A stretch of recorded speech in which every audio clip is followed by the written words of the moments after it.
And about 3 months ago, I shot this video live showing how I set up this 27-gallon cube.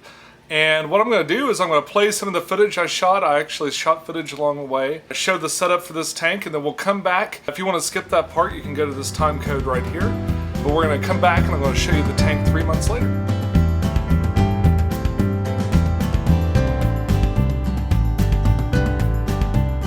Hey YouTube, this is Pecktec, and today I'm setting up the Marineland 27-gallon cube. I'm actually doing it live. We've got some people here watching also. We're going to go ahead and get underway. I'm going to start by adding some substrate. There are a lot of questions in the chat I noticed later on during this shoot about the different materials like the light and the substrate and all that sort of thing that I'm using.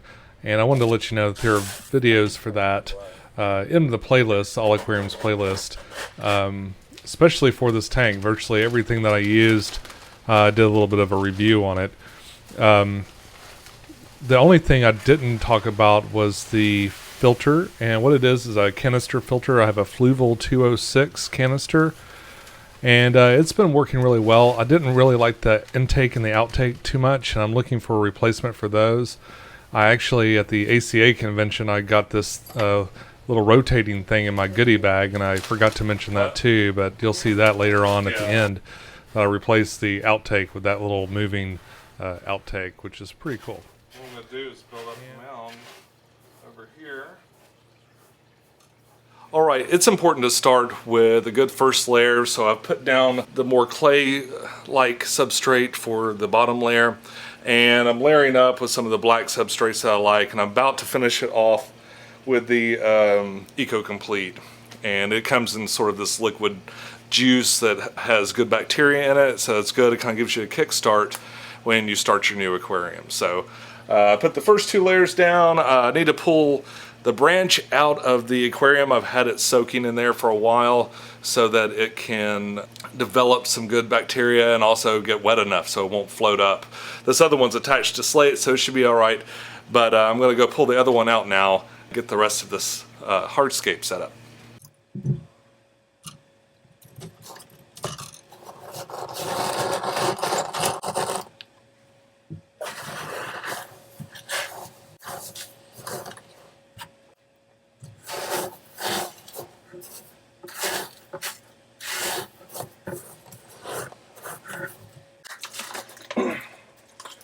If you want.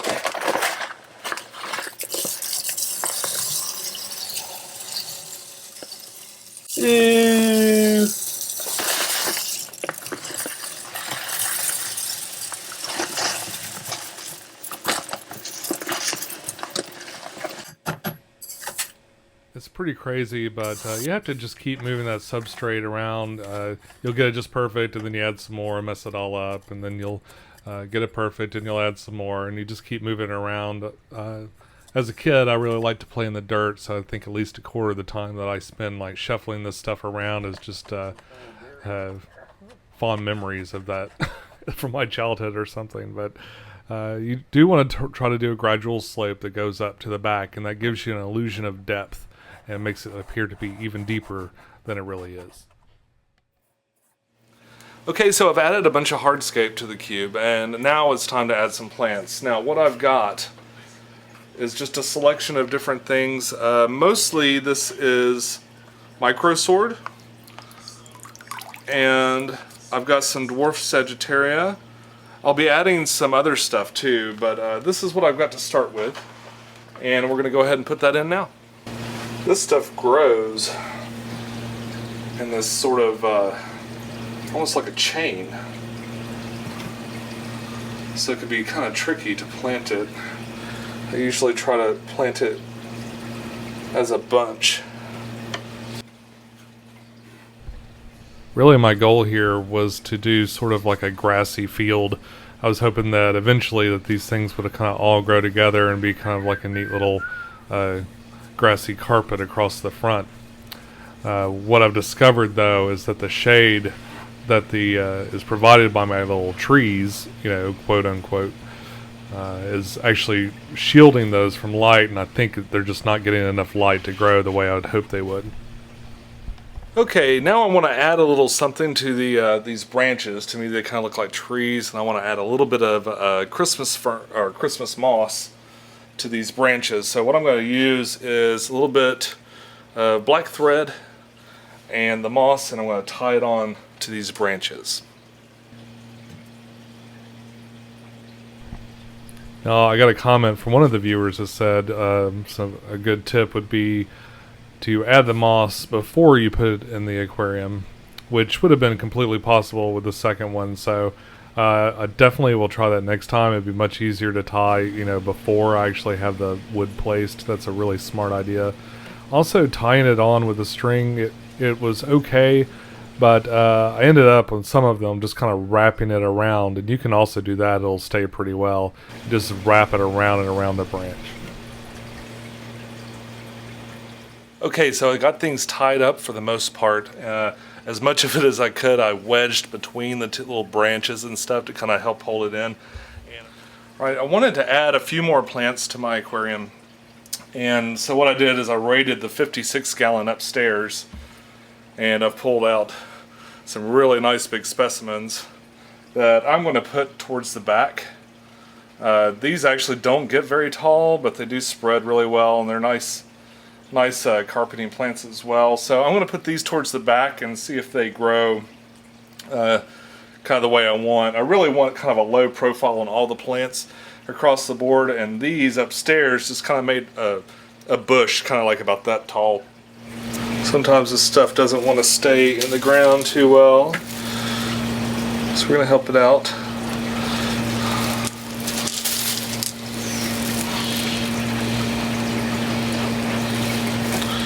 It's good to let your aquascape work for you if you can.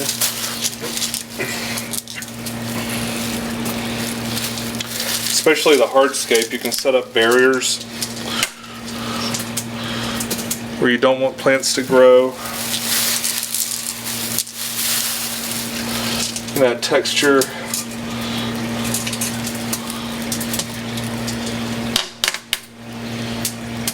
Places where not a lot's going on. You're gonna be a problem, I can tell already. Alright, I very carefully inserted a lid into here just to break up the water as it comes in. A lot of times I'll pull my water from a established tank, but I'm not doing that today. This is coming right out of the tap. So I'm going to go ahead and add a whole lot more dechlorinator than I need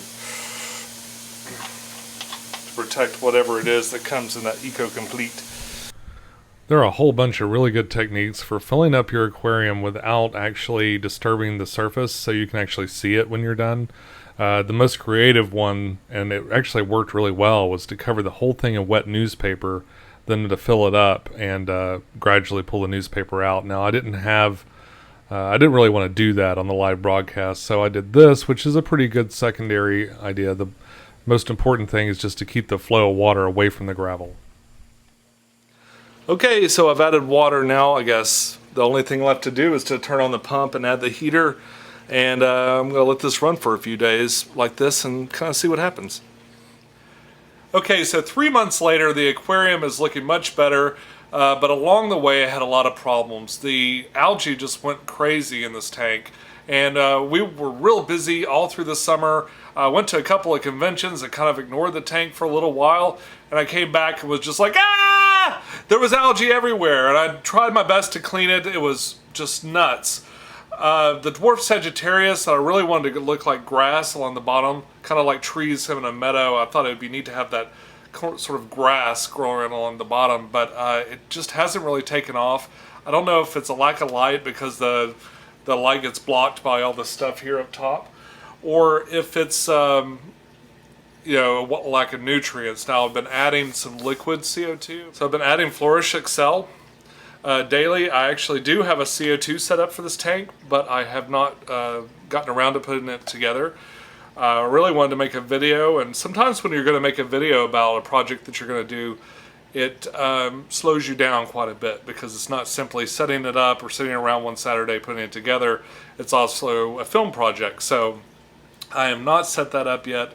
I intend to, but in the meantime, I'm just giving a daily dose, about a capful or so of this Flourish Excel, and it's helped fight the algae back a little bit. Now, I haven't been overdosing it. I've heard a lot of people do that to help these aquariums out, but I'm just putting in the normal dosage, just once a day without fail.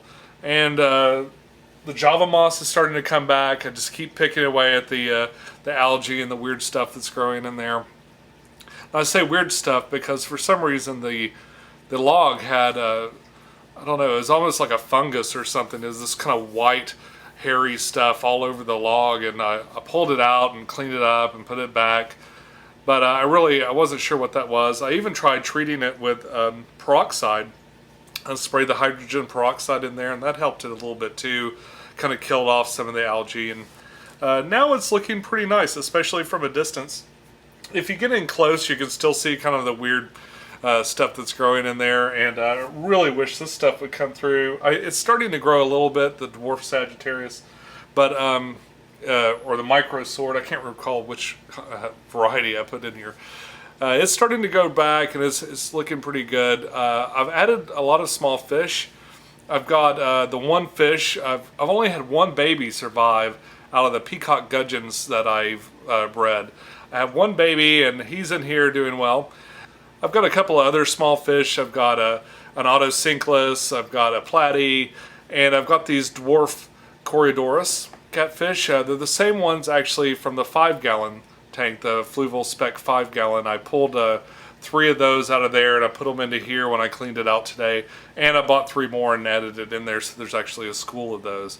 I've got 2 of the Celestial Danios, but they're really kind of hard to find. I wanted to put a big school of Celestials in here, but they're pretty rare fish in the hobby, or at least they're rare to East Tennessee where I am. So I'm going to keep looking for those. I've gone to 2 fish stores and found just one of each. So I bought both of the ones I saw, and I might order some online. I don't really like doing that, but because mostly it's hard to wait around at your house for the package to arrive. But I might do that soon. So that's really all I have to say about the tank so far. So I've got a few more shows in mind. There'll be some new stuff coming out. I'm going to do an update of all my aquariums. I'm also going to do some species things. So I've got a lot of platies. I want to show you guys platies. I've been asked a lot about great beginner fish, and I think the platy is probably one of the best of the beginner fish. So I'm going to do a show just for them, and I've got a couple other things in mind, but until then, I'll see you around.